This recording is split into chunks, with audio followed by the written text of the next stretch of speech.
So in my last forecast for July, I mentioned that that the Sabian symbols might be worth looking at. And to be fair, I was fascinated by them. I just had a little look, and I don't know why they came up in my consciousness, but they did. And I got a couple of comments from people like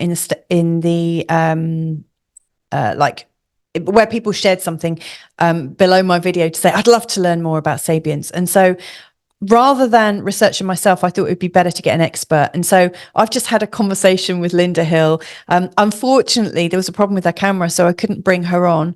But it's a conversation between her and I, where I put some of your questions to her. We talk about Pluto's current degrees and the Sabian symbols, also a little bit about her journey with Sabian symbols, and how that has gone.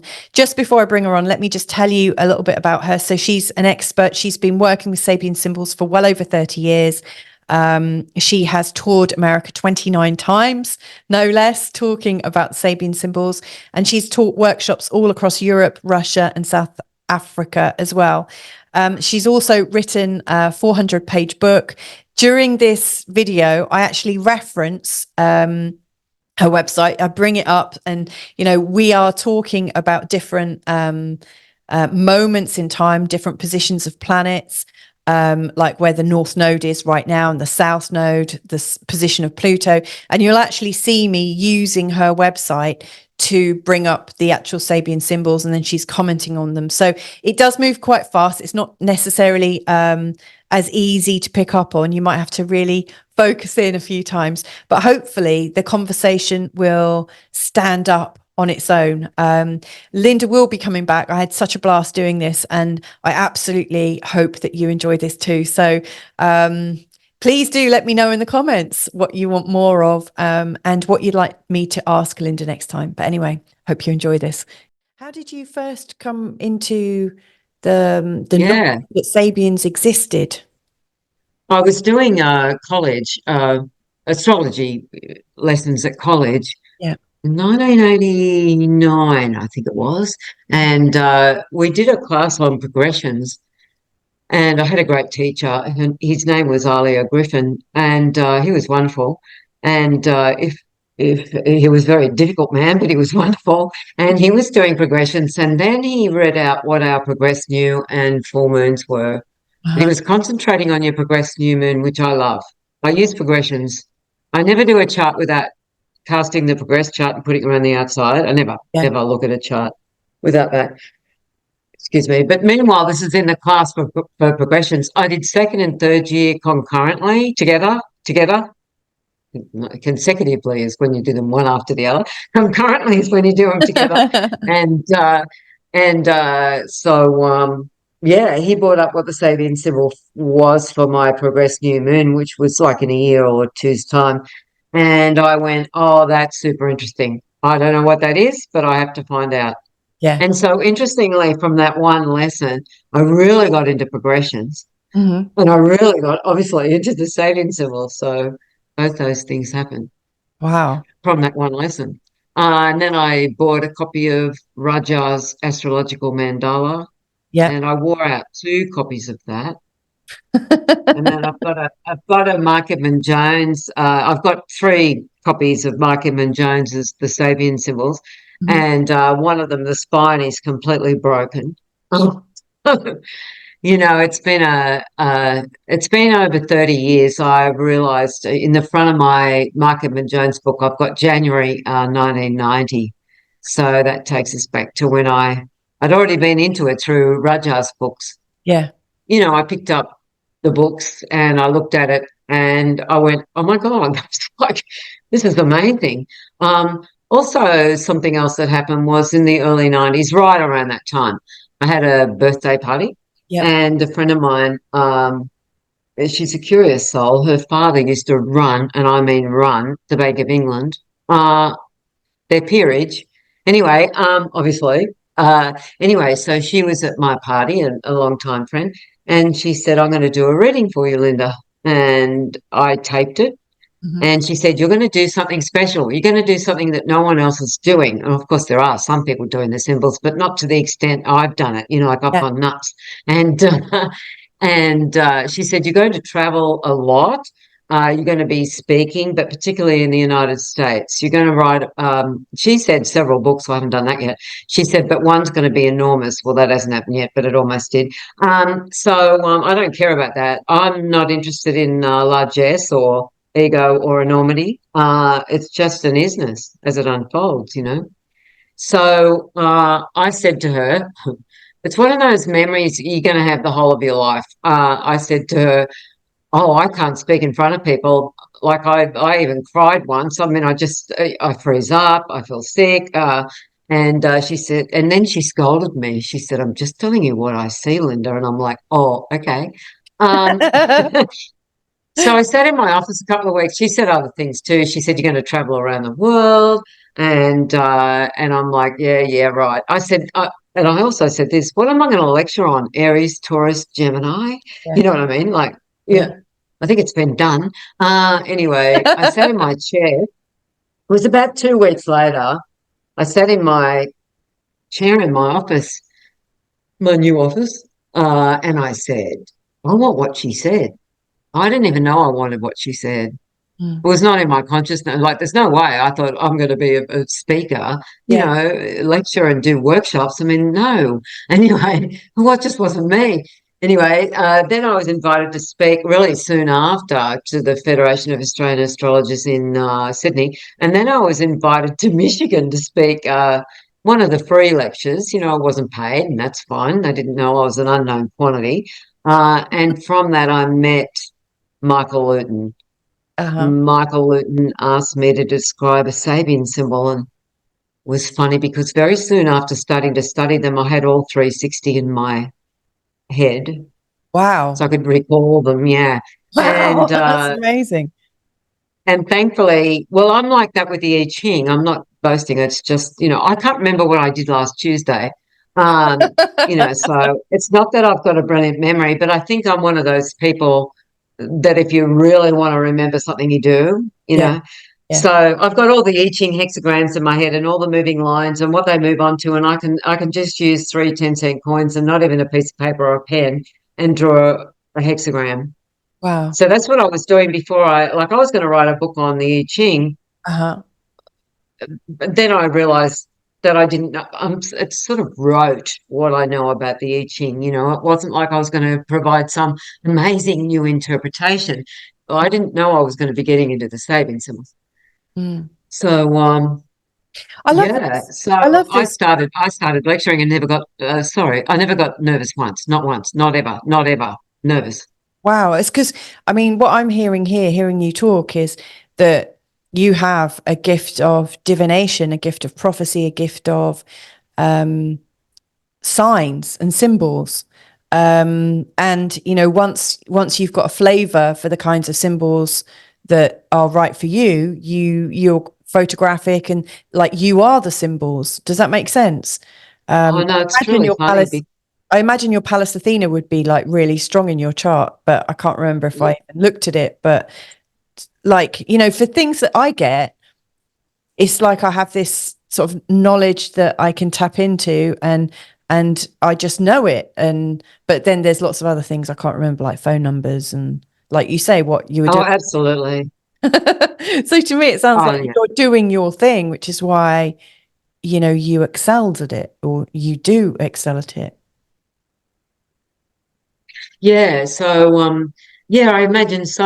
I first learned that I remembered them all I was doing a workshop in Phoenix in Arizona, and at the end of the day I hadn't picked up the book to check. Everybody in the room had a copy of my book because I took them with me and handed them out, you know, and they hand them back if they don't want to buy them, you know, it's that sort of thing. No one picked me up in the whole day, and I'm just standing there going, oh, I think I've remembered them. I just didn't pick up the book the entire day. That was in the mid-90s. But so that happened fairly quickly. So there was that, and I just kept getting invited to conferences. I did 29 trips to the United States lecturing, spoke at conferences, and had some pretty wild experiences in many ways. You know, I really love the astrological community, and I sort of missed that, but that's okay. We do it virtually when our cameras work. And so Lynda, I've got a copy of like the image of your book in front of me, and it says 360 Degrees of Wisdom by Lynda Hill, the Sabian Oracle.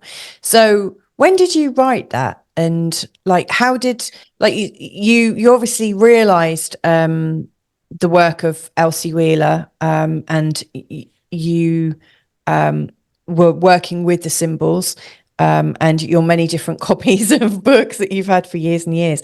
When did you start to translate them into your own language? About 92. It was about 92, and I've had about, I don't know, 5 editions of my book, starting with a little spiral. You know how we used to have those spiral spine Yeah. books that are really simple. I wrote the first 2 editions were with my ex-husband Richard, and we worked quite well together in that. I was curious, you know. I mean, our marriage was, you know, was done, but I had quite a few people say to me, "You need to do this by yourself. This is you. This is your thing." And you know, I mean, I think, you know, Richard helped me to learn how to be a better writer through doing that. You know, like it was probably a bit of an apprenticeship with Richard. The whole family was our authors, just everybody. Wow. So so that was interesting. So yeah, I got picked up by Penguin New York too, and that was an interesting experience. That it got remanded after about 6 months. You really have to have an enormous, you know, promotion thing behind you, and they don't particularly do it. Well, they didn't do it with me at all, and they said they wanted my book to be a blockbuster.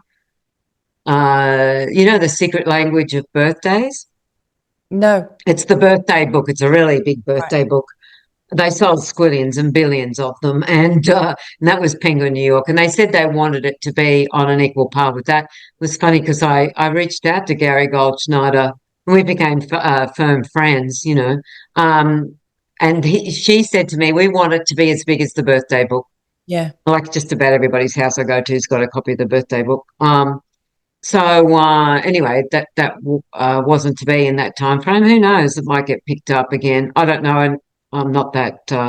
If I really wanted it to happen, I would put more energy into it, if you know what I mean. So, like, what came first then? You know, like you were talking about your original. Did you find Elsie's symbols first of all? No, it was really Dane Rudhyar. Obviously, they're all Elsie's, but different authors have changed. What I mean by that, there are other degree systems. You know, there's all sorts of ones, Kosminski, and I don't know, there's a bunch of the, I can't remember off the top of my head. But yeah, with the actual Sabian symbols, I mean, she is the originator of that. So the text of the actual symbol has changed over the course of the years, and Markham and Jones changed them really a lot in the early 1930s, in what is now known as the mimeograph sheets. So what people might notice, and you might notice it, Louisa, is there'll be a symbol that's really short in my book, and the next minute there'll be one that is really long. What I did was I cherry picked. I went into Rudhyar's book, because you can't just copy someone's entire. No. That's against copyright. Although I think that Markham and Jones is probably now in the public arena, the public domain. But anyway, besides which, I really wanted to pick and choose amongst the different authors who have changed the wording of the phrase that is the Sabian symbol, and pick which ones I like from working with them. And that's why some of them are really, you know, if someone was to get out Jones's book, they might go, well, that's different to Lynda's book. Yeah. And that's even different to Rudhyar's book. And it's sort of like, well, I just compiled my favourites. And one of those really is, you know, Pluto's transit over that last degree of Capricorn, which no doubt we'll get to. Did you want to ask me another question before we? Well, no. Well, it's interesting that you were talking about how things rise up, and like I think things like we become aware of things when we're ready for them, And one of the things that I noticed, because you've given me a few different charts and maybe we can have a look through them, but I noticed that in your chart there were connections between you and Elsie, and there's some interesting, I read the story from your website, which is great, by the way. It's beautiful, by the way. I have website envy as well. You've got a beautiful There's website. a few problems with it, but thank you. Yeah. Oh, it's lovely looking. And I noticed that there's some lovely kind of different sort of shared synchronicities between you and Elsie. But when I looked at the chart, in fact, let me see if I can bring it up now. Yeah, that's why I sent that to you. So you can imagine how that blew my mind. The actual degree of her ascendant is my moon to the minute. Yeah. And her descendant is my sun with 25 minutes out. Yeah. Not degrees, minutes, you know.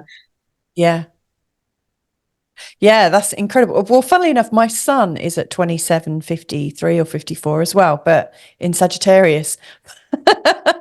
Oddly enough. Yes. But well, that's very close. Your moon and sun, your full moon that you're born with, that I'm flicking across here, are Elsie's ascendant. Like Elsie's in the middle of this chart and you're on the outside. So the first thing I zeroed in on as I looked at this was that, you know, she had Neptune right on her ascendant as well.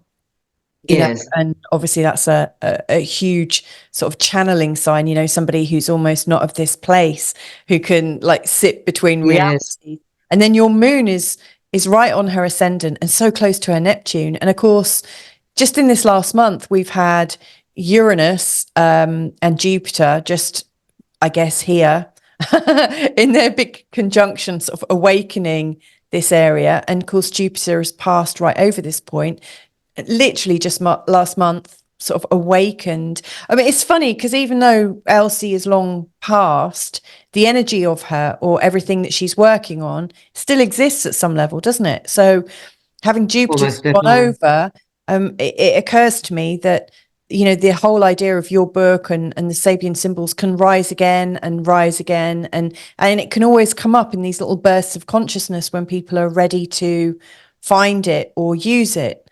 So that was the first thing that I noticed about your chart. And I thought, oh, isn't it interesting that, you know, Jupiter's just crossed this point?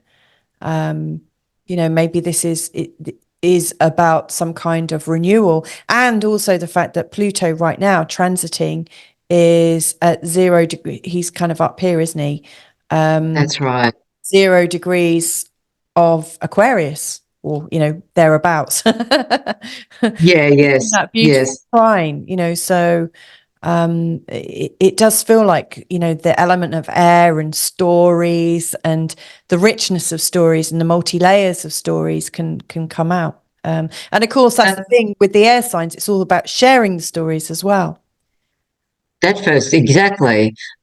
first degree of Gemini is one of the most clairvoyant of the 360s. I mean, there are other clairvoyant, clairaudient, whatever you want to call, clair anything, degrees. But that first degree of Gemini, I always take notice when I see that. It's the glass bottom boat that reveals undersea wonders.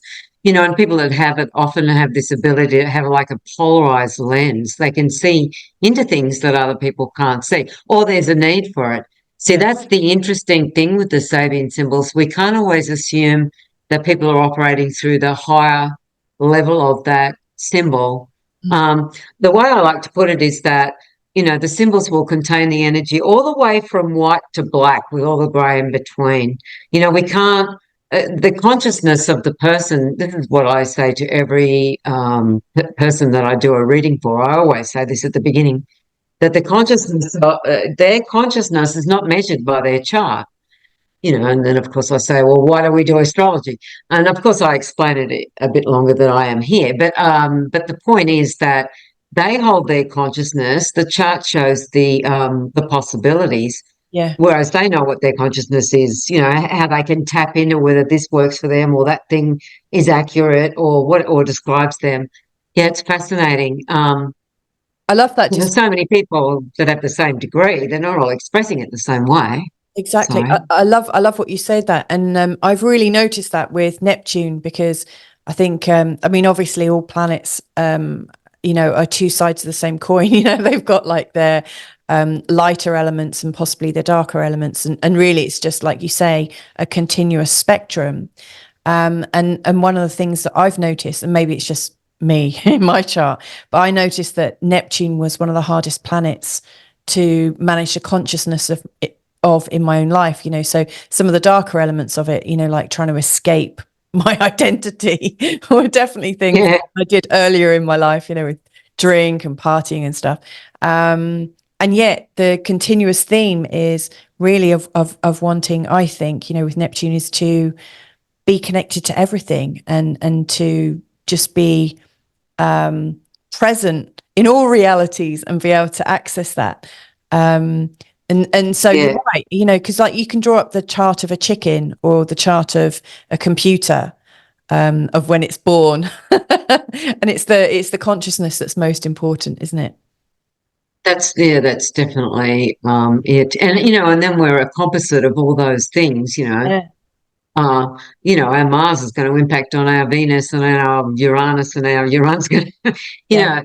So, you know, it's that composite of that enormity. But I mean, you know, it's just, well, I mean, the insights that the Sabian symbols can bring are pretty enormous, you know, because people, I see it again and again, where people are, usually the first word they say is, wow. Yeah. Because they've had a description. And so I find, you know, they've had a description of something and their psyche just zones in, you know, and goes, yep, that works. Yes. And of course through the filter of their own consciousness. But yeah, it's so I don't know. So let me so you obviously had Elsie's Sabian symbols, and you were really familiar with what she'd said and what Dane Rudhyar had said as well. How did you go about creating your own version of them? Did you sit with those meanings? Did you tune in? You know, I'm guessing you've got some strong mediumship yourself. Yes, and I've had a lot of people say that I'm a spiritualist medium, and I sort of go, I don't know. I actually have had a fear of talking to dead people. I make jokes, you know, but it really is. No, I live in quite a haunted sort of area. You know, very Aboriginal, very on the edge of an escarpment that's very much like the Grand Canyon. Wow. Right where I'm sitting here is very close. It's a World Heritage Site, a UNESCO World Heritage Site where I live. Not the house, the area, but you know, it's just a cottage. But yeah. So I have this thing where I'm not really sure about all that. A friend of mine said in San Diego, she said to me, "But Lynda, they're not dead," and I went, "Oh, yeah. They're not dead people." It's like, and I went, "Oh." Anyway, so I don't know. I've still got this reticence. I can feel the hair going up on my back right as I'm talking about it. But yeah, so the way I did, I guess, is I just tuned into the thing. I mean, I started it. What was it called? Oh, now I'm remembering. File Pro, it was called. This is 30 something years ago, 40. Well, I don't know how long ago it was. It was a long time ago, and it was called File Pro. Pretty sure. Anyway, you know, you could have 360 files, and so I didn't start at Aries 1. That's not my way. Yeah. I'm way more inclined to go, I'm going to write about Scorpio 10 today. Yes. You know, and threw that in the file, and then kept adapting it and changing it and doing all those things. I had someone in St. Louis when I did a workshop there, and this woman was sitting there with her arms folded, quite cantankerous, and she was looking at me, and she said, how did you write what you wrote in the book?" What she was getting at, cutting it short, was that I'm not Dane Rudhyar, I'm not Mark Edmund Jones, and indeed what she was almost meaning was I'm not a male in astrology. I mean, I know I brought that up in amongst it. I don't care about gender bias, but she was sort of saying I didn't have the authority to write it. Anyway, so she said, "Where did you get your interpretations from?" And I said, "Well, I made it up." Yeah. Oh, that got her going. "What do you mean you made it up? So it's all fake?" I said, "No, I used my imagination." I said to her, "Did you drive here in a car today?" And she said, "Yes." I said, "That car's made up." She was pissed off, and there was people. She was right down the front. So there's all these people behind her sort of throwing thumbs in the air going, Yeah. because obviously, they know her. And anyway, by the end of the thing, she followed me out to the car and bought 2 books. Excellent. You know what I mean? I think those people who are difficult, once you win them over, they can actually turn around and be your most loyal supporters or fans. Can be. Yeah, I can't remember who she was, of course. But the thing is with that is that everything is made up. Exactly. But people don't want to hear that. They don't want to hear that. It sounds like it's a sham. It's like, no. Anything. The tap I'm looking at right now is made up. I mean, everyone's so happy to give away their own authority, aren't they? And that's right. And I mean, I love astrology because like you, I see that it's for us to use our own consciousness to use the interpretation that somebody might give us, or to make our own interpretation. And it's there as an empowerment tool. It's there to give us an opportunity. But so many people just want answers given to them rather than to kind of work together with it. But I love your symbols. I mean, the funny thing is, like you said, when people come across it, they often go, wow. I mean, I had a look at the symbol for mine and I almost, dropped to the floor. I was so shocked because the very way that I described myself was exactly what you'd written. And so I just think whoever finds your symbols, they will most likely be right for, because otherwise they wouldn't be finding them. Like, why do certain thrive in your life? Like, I've always noticed that when a new asteroid, I become aware of it, it's for a very specific reason. And when I check it out in my chart or the chart of the person I'm working with, it's nearly always prominent at that particular time. Yes. So, I think the Sabians are obviously something for me to pay attention to right now because they're in my consciousness. Yes, well, they're certainly speaking to you, and I just wanted to point. I just want to point out, just in case we forget or I forget, that you always round up to the next degree, and it's something I always have to say when I'm telling people about the symbols.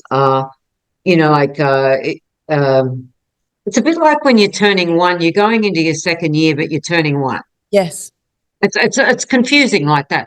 But all you have to do is look at the actual degree of the zodiac that your sun, your moon, your Venus, your Mars, doesn't matter. You're out of wahoo. It doesn't matter what you're looking at. Yeah. You always just add 1 to the degree. And then because it starts at 1. Aries 1 is the very first degree in the Sabian symbols. But in the zodiac, it's 0 Aries. Yeah. But if you go to look at 0 Aries in your book, you're not going to find it. It's Aries 1. So you just add 1. Are you okay if I just quickly bring your website up onto the screen so we can? Yeah, I would love that. Thank you. Show that. So, for instance, so I've got your website in front of me. It's on the screen now, and if you're wanting to look at this yourself, it's sabiansymbols.com, and you've got this really great menu. I've gone to where it says my symbols, use the drop down menu and clicked on symbols, and then you've got the chance to select the sign of the zodiac that you're talking about and then the actual degree of the zodiac. So you mentioned Pluto earlier, didn't you? And we've had a little email conversation as well, which has been quite interesting. But anyway, like right now, as of today's date, Pluto is at 1 degree 7 in the sign of Aquarius. So using your system, I would select Aquarius. Now, you already round it up, don't you? So if I select 1. No, I don't in this one, because people don't realise that when they're coming to this. A lot of people don't realise, and the ones who do probably can, they'll end up seeing. But you'll see how there's a 0 there at the beginning. Yes. Well, I haven't rounded this up. Oh, okay. So you would press on 1. When I press 1 and Aquarius and then look up, it brings up the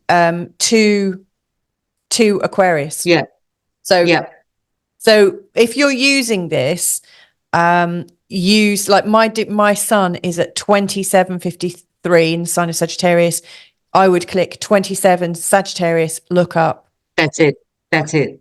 So because otherwise it's too complicated. I've been through this in my head, and I've had different websites, and I've just it's just driven me nuts. Yes. Because you can't expect people, they will always look up the wrong one if you don't take it from the Zodiac, and just so there's no rounding up there. Yeah, no, I understand. I do readings each month, but people just listen to it from their sun sign. They use it the way they want to, don't they? So yes, that's right. So to Aquarius then, this is where Pluto is right now. That's right. You want to talk about this one, an unexpected thunderstorm? The weird thing is, all over Northern Europe, we've got really weird weather. I mean, I live in Portugal, which is a good 1,000 miles south of the UK. And at this time, I love Portugal. I love it.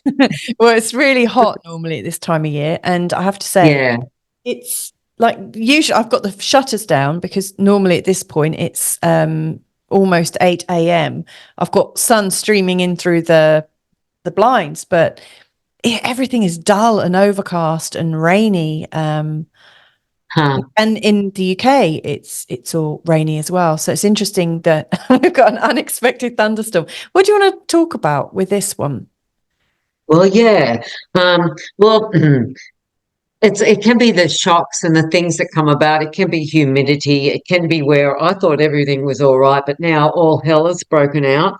That can be in your family and your friends, and you're, looking at something on the news. Yeah. The unexpected thunderstorm can be, gee, there was blue skies just a minute ago. What happened? But on a more... that's going on in terms of like American politics. I think there's... Oh, absolutely. Some massive shocks going on for a lot of people. Massive shocks. And without wanting to draw a bow between the Americans and what I'm about to say, I'm wondering if I need to censor myself. It's the NAZIs, the SS. I have long seen this degree associated with the SS. Really? With the stormtroopers. Yeah, absolutely. Oh. And that came about years ago. I saw that. I wrote at one stage a 17-page article on Hitler. Oh, wow. And what made him tick, because I wanted to see the dark side of the individual. Well, to see whatever was revealed, but also to be able to see, not everybody's an avatar that's going to change the world for good, so that was a really interesting thing for, to look into. And in one of the charts, which I now can't remember, I could bring it up, I'm sure. It's probably the Third Reich. It's one of the degrees in the Third Reich. So it's the unexpected thunderstorm. Because obviously Pluto is at 1 degree in the sign of Aquarius right now, and next month, is it September 1st? September, I think, is going back into Capricorn.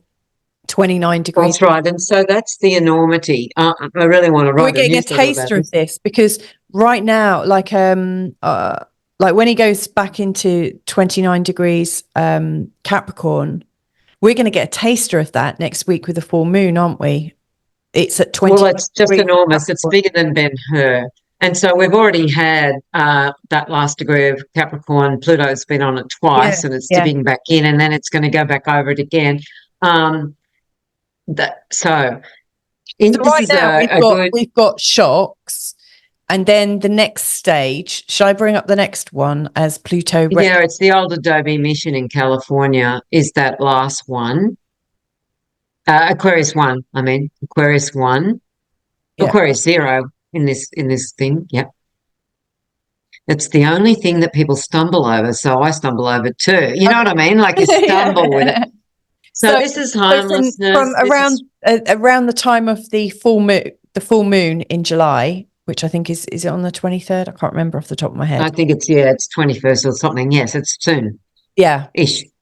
And Pluto will be at 0 degrees, I think, in the sign of Aquarius. No, I think it's just inched back, but it doesn't really matter, to be honest with you, although it can be amazing to be exact. I feel to share that bit about what happened when Pluto moved on to Capricorn 28.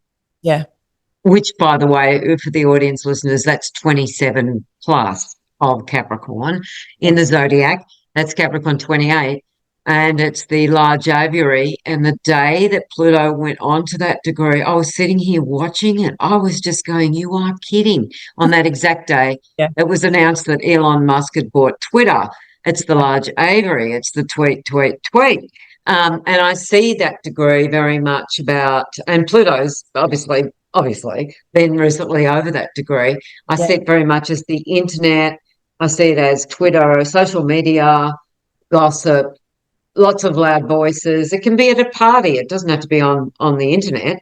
Yeah. People at a party can sound like a large aviary. It's just lots of, and it can be in someone's head by themselves. There can be a large aviary. You know, there's chatter going on in their heads. You know, heads. I said heads as if they have a couple of heads. This one person has a couple of heads. It's funny because the day he changed the name of it to X, there was a grand square in the sky, and I thought, when I saw it, I was like, "Oh my God, there's a bloody great big X on the chart." Oh, it's just too funny. Yeah, I must have a look at that. Not right now, but you know, it's so that last degree of Capricorn is a good example of how I have changed a degree. Like it's a secret meeting that Elsie Wheeler saw, but I like what Dane Rudhyar said about it. It's So is this the one we're coming to, or is this the one where Capricorn 30, which we've already had a couple of times, Pluto go over? It's going to go direct on Capricorn 30 when Pluto goes direct. Yeah, let me just go to that then. So that's Capricorn, and then the last degree there. Is that? No, you've gone with the first degree. 29. Yeah. Capricorn. That should do it. So this is like from September when Pluto, hang on. You got to go Capricorn. Capricorn, then the last. So you're still in Aquarius. I don't know why it's doing that. I don't know whether it's you or There we go. Capricorn 30. Okay, so in my book, I've called it Directors of the Large. This is from the 1st of September until the 19th of November this year, 2024. Pluto is retrograding into Capricorn and then will be at the 29th degree until, and he'll go direct until he goes back into Aquarius for the last time in our lifetime. That's it. So, so in the way I actually like, I put that in my book that way, because I wrote my book as an oracle, and some people might bring up the way that I always think about this degree. If it was written this way in the book, people might go, well, I'm not a secret meeting of men responsible for world affairs. How can that, it seemed too overblown. But I really like the secret meeting of men responsible for world affairs for this last degree of Capricorn. It was Pluto was on this. When did you write this? When did you write this? Back in 1990 something? 92 or something. So this is you talking about what is being touched on right now currently.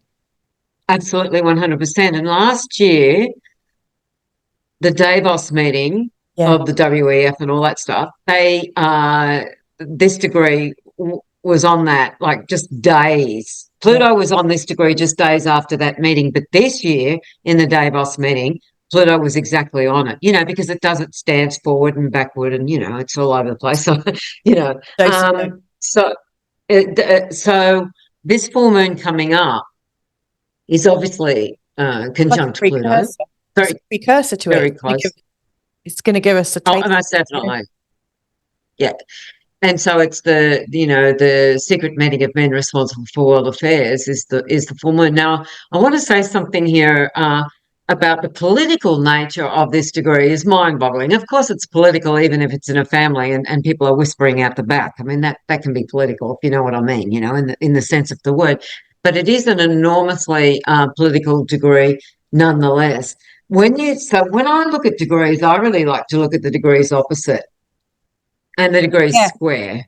Yeah. And I do that in my head because I can. It's because I don't do a lot else. I'm just joking. But so we have the secret meeting of men responsible for world affairs when you go to the Cancer, because that's where the sun will be on the full moon. So hang The on. sun will be on Cancer 30. So let me just go to Cancer. So the idea of Capricorn 30 is like people are meeting in secret, presumably because to be able to keep their power or to they have Call to the shots. secret. They have to like maintain power. They have to do it secretly, and that does happen in families, doesn't it, as well? And in friends, definitely. Well, it can happen with girlfriends. I mean, it doesn't really matter. There's many ways that it can come about. So this is where the sun will be on that full moon. And the daughter of American Revolution, you can see how that, and the daughter of the American Revolution can be very stuffy, conservative. We do things by the Constitution, or it can be, no, I'm coming out of the revolution, the daughter of the American Revolution. I'm going to, make my own revolution. It's a highly political degree. And then you go to sovereignty, Aries. by the sounds of it, the ability to stand up for an ideal or situation. Isn't that also sovereignty, us standing up for ourselves? Yes, absolutely. Well, isn't that interesting? Because given that you've got so much Scorpio in your chart and I've got my Scorpio rising, right. Like Pluto and Mars, they're going to be in a series of oppositions, starting later on this year across 29 degrees Capricorn and Cancer. And when I looked at it, I thought like Mars is, how we are vital. We're in our vitality. It's about our survival. And Pluto is what we'll do to, like, the lengths we'll go to have power. So it's interesting, Pluto and Capricorn, like the power will do what it needs to do to protect itself. But there is this very strong calling from humanity, as I see it, to survive. So it's interesting that Mars is also going to be at this daughter of the American Revolution degree. Yeah, fantastic. Crikey. And so it is fantastic, but we don't just confine this to the full moon or anything. No. That last degree of Capricorn always has the energy of Cancer 30 in it, because it's the opposition from it. Yeah. So all the time, if you've got anything at Capricorn 30 or Cancer 30, doesn't matter. Yeah. You've got Venus whizzing through there, you've got Mercury. So, anytime you have something opposite Capricorn 30, say, it's coming from that other degree. So that's going to be part of the theme. Even if you don't have anything sitting on Cancer 30, say, you've got something on Capricorn 30, but nothing on Cancer 30, yes, you do. You have the opposition point to your sun, your moon, your Venus, whatever it happens to be that you're looking at, even an outer planet, I don't care.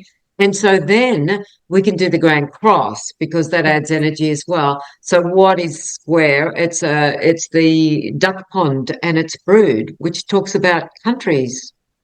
Okay, so are you going to Libra? Are you going to Libra or Aries? Aries 30. Aries 30, yeah. Because also, when you're saying Capricorn 30, anything that goes over Capricorn 30 is by default activating Cancer 30, Aries 30, and Libra 30. That's exactly right. And it's not so much activating; it's just that it holds the energy of that forever and a day. It's not separate from it.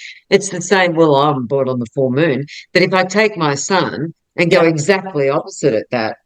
Well, my moon is just 1 degree off that, but the next degree, yes, tells my story. I can tell you right now. It's just like because I'm challenged, by that opposition, or I'm benefited by the however you want to look at it. Sometimes it's great, sometimes it's not so great.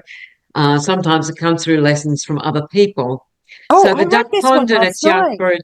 I read this one last night because I've got. I'm considering where I might live eventually. And so I thought, I wonder where asteroid house is in my chart. And I'd forgotten it was at 29 degrees Aries. So I looked it up. Oh, perfect. Trying to get a clue. But I love this.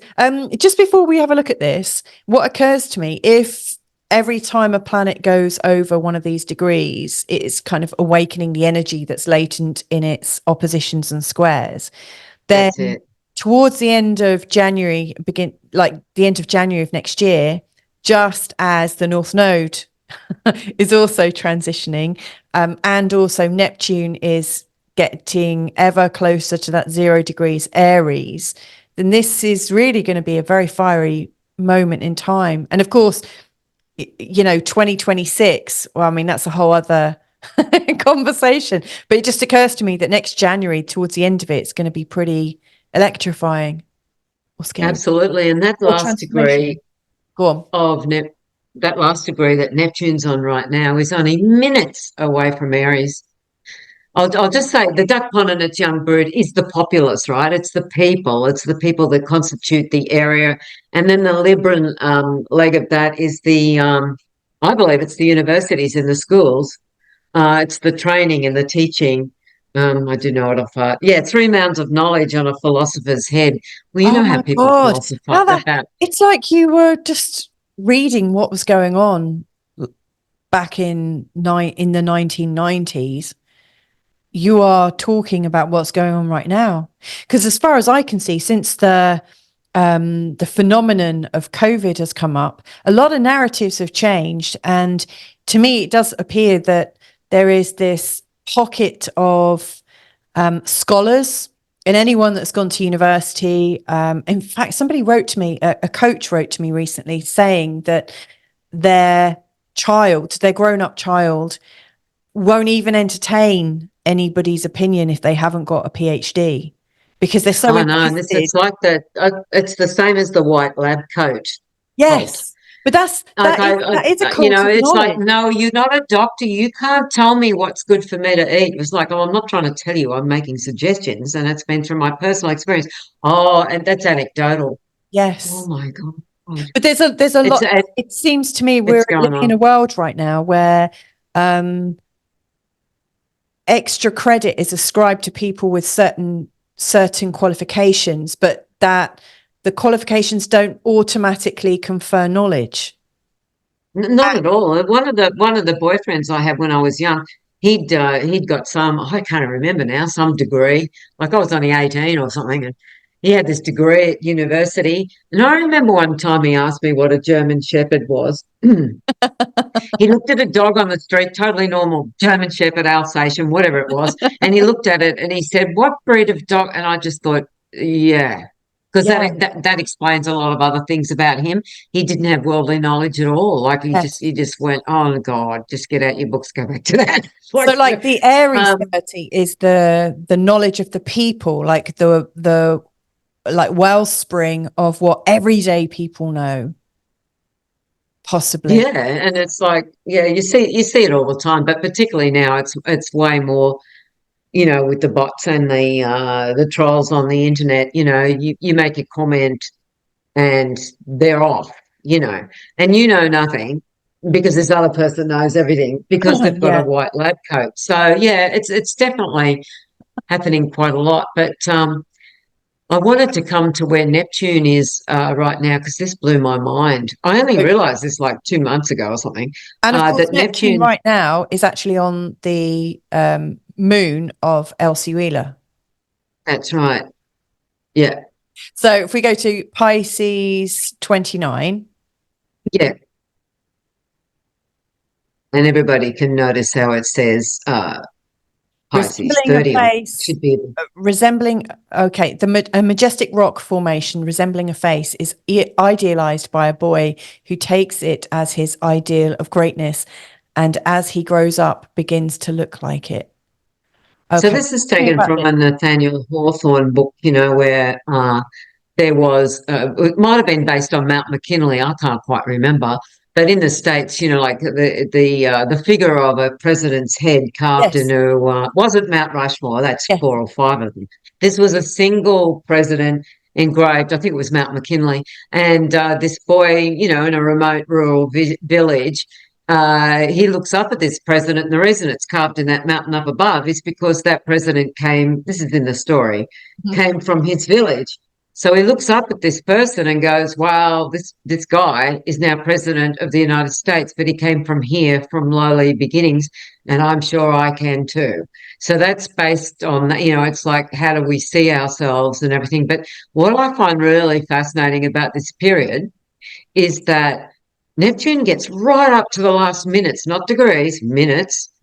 It's like the last gasp of Pisces, Yeah. doesn't go into Aries, goes retrograde, and that's exactly where it was when the Civil War broke out, on the exact day after the Civil War, because we've got a time chart for when they called the Civil War as being a thing. They declared war, I guess, clumsily put, and so the next day on in the Civil War chart, Neptune just inches onto that first degree of Aries. In the Civil War chart too, I'll point out that Saturn was on the 4th degree of Virgo, which is the black and white children playing happily together.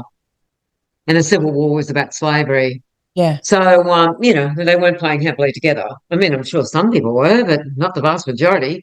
And I'm of pretty course, sure it was most Saturn. people that don't hear the big stories about how things are probably just get on with their lives and That's right. They're not faced with those issues. Yeah. And so why I'm drawing that bow of the amazement of seeing that the very last time Neptune was on that very last gasp of Pisces, the Civil War broke out, and since then it hasn't been back there because I think it's 148 years to go around the Zodiac, if I'm remembering, or 172, I don't remember. But anyway, my left brain goes out the window a bit. Anyway, it doesn't matter. Whatever it is, it's back then when the Civil War started, and I'm hearing people talking about Civil War everywhere. They're talking about it everywhere. And I mentioned this in a newsletter last week, and when I finished the newsletter again, I saw about 5 references to Civil War. I don't want Civil War to break out in the United States or anywhere else, but it certainly is happening. It's happening even if it's not a declared war. I mean, people are at loggerheads with their families, with their friends, with their co-workers, road rage, politically. A lot of this has been fermented, as part of an agenda, but I won't get into my dark side. I'll leave it there. I've got plenty in there. Don't worry.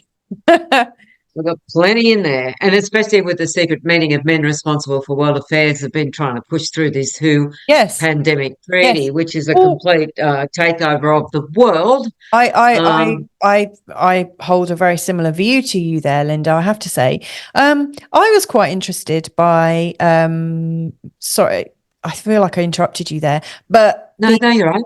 And I think this is going to flow on to exactly what you were saying. If I'm not mistaken, oh, hang on. It's 1 degree Leo, isn't it? Hang on.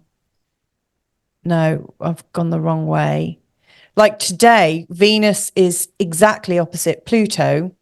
Yes. Leo too, an epidemic of mumps. In this last week, there have been so many messages about the start of bird flu or a new blah-de-blah, sorry to sound so blasé, because the whole narrative about pandemics is creeping up again, just as maybe the WEF wants to practice its new levels of powers, because lots of countries have signed into some kind of lockstep agreement that the WEF can determine what treatment goes out to people in the event and also, you can be locked up, you can be stopped from working, you can anything, they can hold you down and jab you. But you'll notice that of course, as you pointed out, this is Venus opposite Pluto right now, but this is also the degree that is opposite the unexpected thunderstorm. And if you look at Scorpio too, it's the broken bottle of perfume. If you look at Taurus too, it's an electrical storm. This blows my mind. This particular. So there is some shock about to. I mean, just as I was going to bed last night, getting ready to meet you, just as I was going to bed, my husband kind of said, "Oh my God, did you hear this latest gaffe?" And all of a sudden the internet is alight because Biden called Zelensky. Zelensky, Putin. Yeah. So there's like these big shocks, and on one level, loads of people are going to be saying, "Big deal, it's just a name," but it means something to so many people. There are these micro shocks going on, as far as I can see, all over at the moment. I'm getting it right, and I'm pretty sure I am. I'm pretty sure it's the son of Biden I don't mean his sun, I mean his sun, progressed sun, is on the Aquarius 21, which is a woman disappointed and disillusioned facing a seemingly empty life. Oh. I'm pretty sure that's his progressed sun. Oh. Yes. Lynda. It is, because I went to the wrong one. 20. Aquarius 20, is it? 21. Yes, no, Aquarius 20 in the Zodiac, sorry. Even I get mixed up with it. No, that's Aquarius 22. So you want to go to Aquarius 20. Sorry, I think it's my internet connection that's doing this. While that's coming it's not up. you, it's me. Oh, no, it's my internet. Oh, how funny. I wonder if that is a problem. Yeah. Oh, it wouldn't surprise me. Let me just stop this. Let me just try and go back in. But I've got a couple of questions that people have asked me. And one of the questions was from somebody who said, what happens when there's multiple planets at a particular degree? So this person has got Jupiter, Saturn, and the moon at 6 degrees in the sign of Libra. So who are we talking about? It was somebody from my community is just saying, what happens when there are multiple planets at 1 degree? 6 degrees of Libra is a fantastic. Did they mean 6+? Do they, or have they rounded up? I think all 3 of those are at 6. So I'm going to take it that they are at 6, and it would get in the Zodiac. Yeah. And it's the woman feeding chickens. Oh, that's nice. The woman feeding. Sorry. That's nice. Yeah. I love having chickens. I love. Yeah, so this is somebody who is a protector, often someone who'll look after. They can have great empathy. They can look out for beings that need help. It's a very interesting degree. The degree before it, which is the karmic condition, haven't really got to that yet. The degree before a degree, I see as being the karmic condition. Excuse me. And the degree after a degree, I see as being the quest degree. So I look at all 3. Yeah. I look at the actual degree where you add one. Where she started, where she's now, and where she's going, or like what was the prevailing challenge? Sort of like that, but you don't have to get too strict with it all. Right. It's an unfolding of the Zodiac, but the degree, the Libra 6, is a man watches his ideals taking a concrete form before his inner vision. And this is I think the closing end of the Super Galactic Centre. As you and I are talking right now, the moon, and we didn't time this for this. I don't think you looked up the Super Galactic Centre. No, I didn't at all. Well, neither did I. And this is how the universe works. And so we're talking right now with the moon exactly conjunct Lilith. I'm not looking at the chart. I'm just remembering, so it might not be exact. I don't care about minutes at all. So the moon is conjunct Lilith very tightly. Yeah. On the light of the 6th race transmuted to the 7th. It's the ascension in consciousness of man, and it's the Super Galactic Centre, and it's said to be where we connect with the mind of God. Now, through the Sabian symbols, obviously it's going to have an orb, because it's obviously going to have an orb because it's the Super Galactic Centre. It's not. Sorry. This is the chart for today. So you were saying the moon is exactly, so you're looking up Lilith, then we've got Pluto, then we've got Sedna. Yeah. Where's the Super Galactic Centre? I've never heard of that. Okay, so that's what I was just about to go into. So the end of Virgo through to about Libra 6 or 7 doesn't matter. You can stretch it out. Really doesn't matter. I reckon that's all the orb for the Super Galactic Centre. No one ever talks about it. I've talked about it for years. Oh, wow. I include it in all my readings if it's pertinent, and as I do the Galactic Centre. And I might comment somewhere, oh, that's the Super Galactic Centre, and I always have people trying to correct me. Saying, oh, that's Sagittarius. That's in Sagittarius. That's your sun, which is brilliant sun to have, mind you. Absolutely, out of the box, brilliant.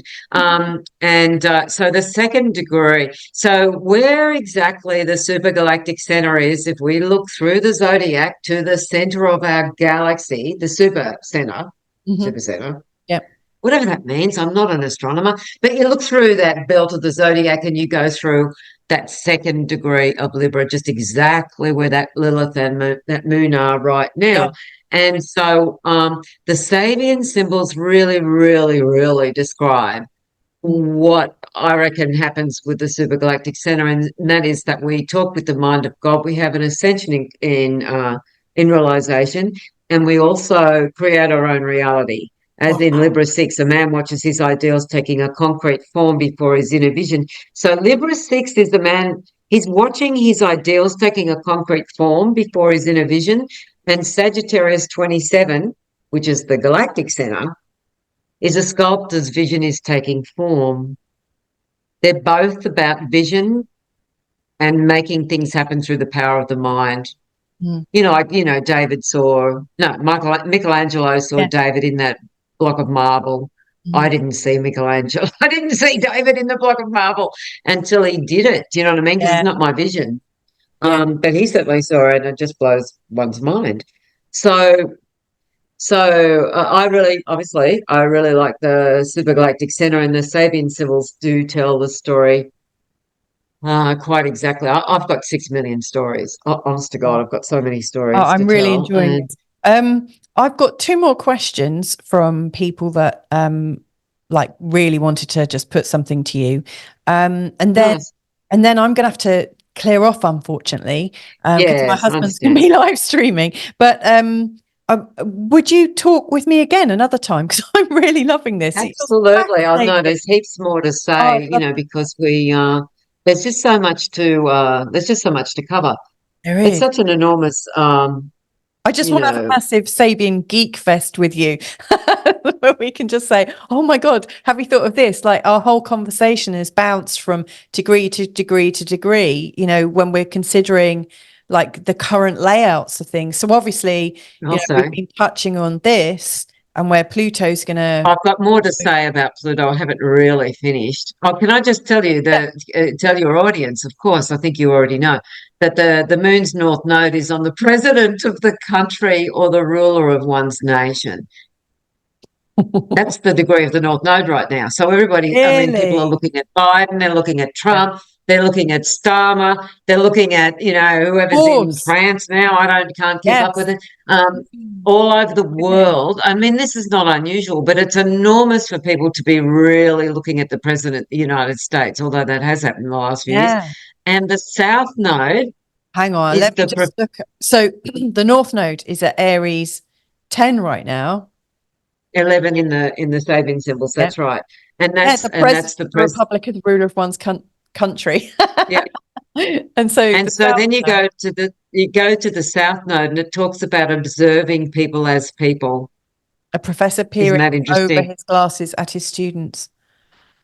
That's observing people. What they can look at Biden and say he's perfectly fine. He just had a moment, as much as they want. But then they're looking through a different lens. Most people are looking through that lens of elder abuse, or I don't know. I'm Australian. I'm not American, and I'm not that great at commenting on their stuff. But it's an isness. There's 350 million people in the United States, and they've just got that one person who's losing his marbles. And so that south node, the professor peering over his glasses at his students, says, you got to take off your glasses that you use for reading, for logic and everything, and really look at the person and see what you see. And the north node's on the president degree. Fascinating. That's incredible. It is. And it's interesting that it's happening right now. The US election chart is mind-boggling. I mean, it's just always, it never fails. So, I mean, Donald Trump's sun degree is the 3 fledglings and a nest high up in a tree, and it's Trump Tower with his kids. Not that he lives in Trump Tower with his kids, but he did. But you know what I mean? It's like, he's in a nest high up in a tree. He builds nests high up in towers, That's interesting. You're actually answering my next question from Cameron Joy, saying, how would you recommend someone to integrate the Sabian signs into their practice? Like, this is what we're doing right now, isn't it? We're considering somebody and looking at where their sun sign is, or thinking about something big has just happened. Where was the sun? Where's the moon? And looking up those particular Sabian signs. You can do that, absolutely, 100%. But you might find that one of the outer planets. Here's the thing: I find that when I write my newsletter, that people will look at it and they say, "Oh, the new moon was the other day." It's like, no, the new moon is. It doesn't stop. No, yeah. They stop reading your newsletter. I don't care if they read the newsletter or whatever. I just put it out there. But the minute that an eclipse stops, or the new moon or the full moon, you'll hear people going, "Oh yeah, that was the full moon," or that's as if it's back there. And it's like, no, it sets off a train of events that can go right into the future with those Sabian symbols. Because it doesn't disappear. I mean, sometimes the energy just evaporates, but it depends on your own situation, what's going on in the world. But it's fascinating how people seem to, and that's how I came up with the before and afters of the symbols too. It's like it's a sequence. Things are unfolding. They don't just suddenly stop like there's a big red stop sign. You call that your karmic conquest degrees.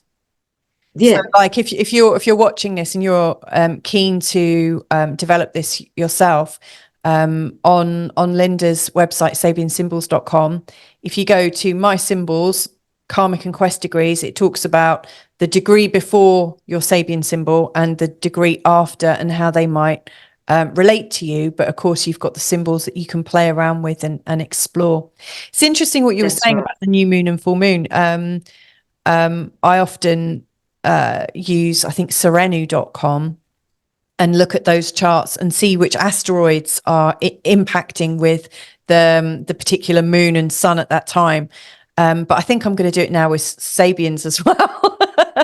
Because this upcoming one with the Sabian, it just, to me, it's insane. It's huge. It's huge. It is absolutely insane and incredibly political, this particular. I mean, I realise that every lunation can be political. This is out the ballpark. This is hit it out of the park, political, this one.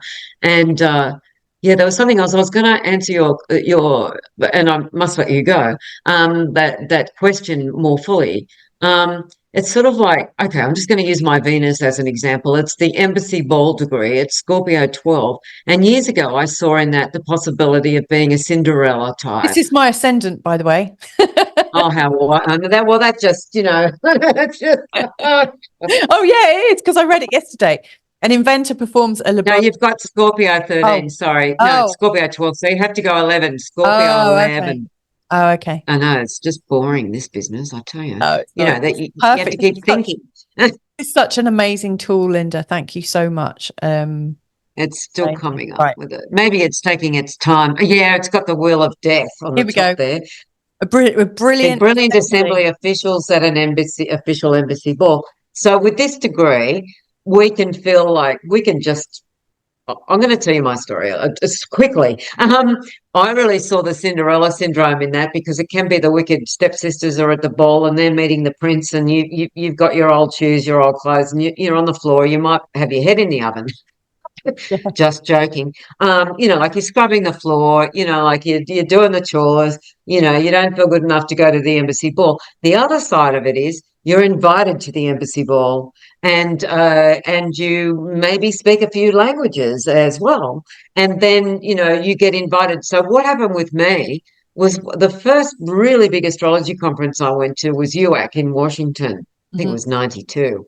Anyway, Erin Sullivan came up to me. I've seen Erin Sullivan speak when I was studying astrology. Yeah, I've many times as well. She's been in my house in Sydney and all that sort of stuff. So I already knew her from coming out. I put on a conference with another guy. We both put it on, and she and Howard Sasporta spoke at it. So I already knew Erin in Sydney before this. Anyway, she came up to me and she said, "Oh, Lynda, there's a big party. You'd love it. Come up to room whatever." And of course, I wrote it down in my hand because I wouldn't remember it for 5 minutes. And I went up there as Alan Oaken and Ray Merriman and Michael or whoever was there. It was all those people. And so I'm sitting there going, "Isn't this interesting?" Because I can go from, I know we all vacuum the floor, there's many parts of my life where I haven't felt invited into the head honcho section, but I did with astrology. And, you know, to a certain degree, I did have some astrologers, not at that party, but I did have some astrologers say to me, "Oh, you don't believe in that shit, do you?" I had them say that to me about the Sabian symbols. Yeah. Psychic rubbish, one person said to me. Interesting, isn't it? It's funny. It's funny. I think snobbery really exists astrologically, and most definitely. One of the things I'd love to do is make astrology really accessible to everyone. I remember years ago interviewing my husband was interviewing an astrologer. It was about 15 years ago, and he. I was just drawing something and I did the symbol for Chiron, and he looked at me and said exactly what you know, someone said to you, "Oh, you don't believe in that shit." No, I don't use Chiron. I use Chiron all the time. I love Chiron. I think Chiron's brilliant. Chiron works. Yes. You know what? Everything works. Everything works if you give it a value. Yeah. If you give it a value and you see a symbolism in that value in Chiron, Mars, doesn't matter. You're out of Wahoo. I don't care. Yeah. It will work. Yes. It will work. You can put imaginary bodies in your chart. It will work. Is it the way I look at life? I think we live in a simulation. I think we live in a hologram. Too. I do too. Oh, there you go.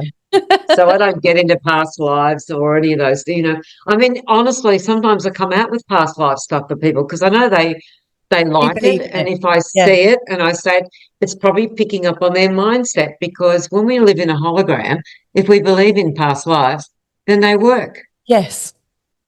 Oh, it doesn't matter if they work for everybody. I could talk to you all day. I really could. I'm going to have to go. You've got to go.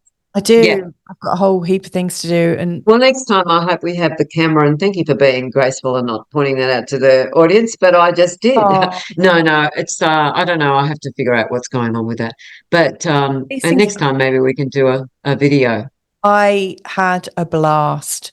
I absolutely had a blast. I think this has been a great immersion into Sabians. It's a great feel for who you are. And if people want to connect with you, they can go to your website, can't they? Sabian Symbols. Yes, that's right. Yeah, there's a contact thing there.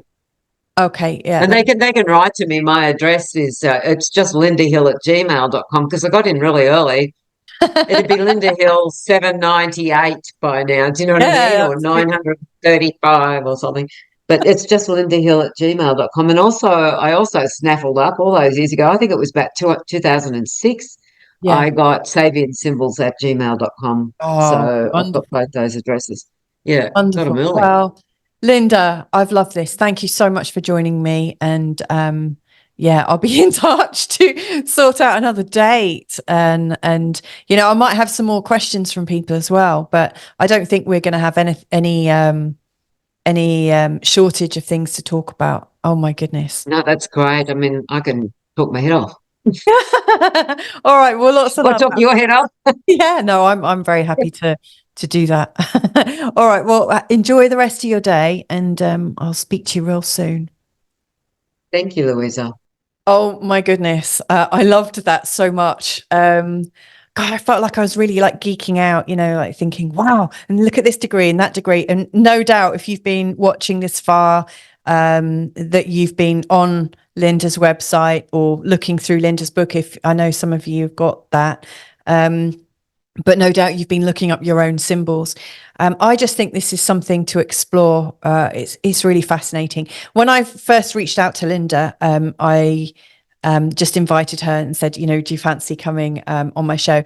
And I just got this massive, big, beaming, yes, let's do this. And so I started to like look at my own Sabian symbol. I looked at my husband's son's Sabian symbol, but I also looked at our charts together, you know, our synastry, and we've got 1 degree that is exactly the same. His Saturn and my Juno, which I often find connect people emotionally.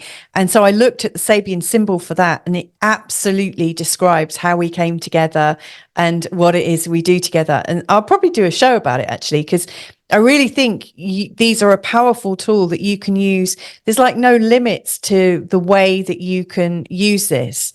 Really, it's just limited by your own imagination. So what I say is just have fun with it and share some of your results. Let me know what you've noticed. And, you know, maybe next time I speak with Lynda, which I think I'm definitely going to do again, I certainly want to. It's more a case of logistics. You know, I will put your questions to Lynda and we can take the conversation up a little bit more.